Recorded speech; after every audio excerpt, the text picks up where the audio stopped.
কোরআন মাজিদ কারো গলায় ঝুলে পায়খানায় যাওয়ার জন্য আসেনি, গলায় ঝুলে পেশাবখানায় যাওয়ার জন্য আসেনি। যে কোনো অন্যায় করবে কোরআন মাজিদের আয়াত গলায় করে, এটা নয়।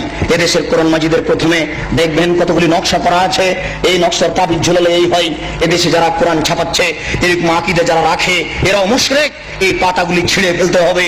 এরকম কোরআন ছাপায় যারা, তাদের বিরুদ্ধে যতদূর শক্তি প্রয়োগ করা সম্ভব তা করার জন্য চেষ্টা করতে হবে।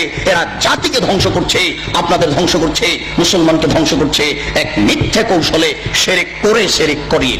বায়সাতের পাগড়ি বেঁধে যদি কোরআন মাজিদের আয়াত দিয়ে জুব্বা পরে আলখাল্লা পরে যদি তাবিজ লিখে দেয়, তবুও তা শিরক হবে, সাবধান থাকবেন। রাসূল সাল্লাল্লাহু আলাইহি সাল্লাম বলেন, মান আতারাফান ফাসালু ফাসাদাকা বিমা কালা লাম তুকবাল লাহু সালাতুন 40 লাইলা। কেউ যদি কোনো গণকের কাছে যায়, তারপর গণককে কিছু জিজ্ঞাসা করে, আমার টাকা হারিয়ে গেছে দেখেন তো, বা এই জিনিস হয়েছে একটু দেখেন তো, তার বলা কথাকে যদি বিশ্বাস করে, আল্লাহর নবী বলেছেন 40 দিন তার ইবাদত কবুল হবে না।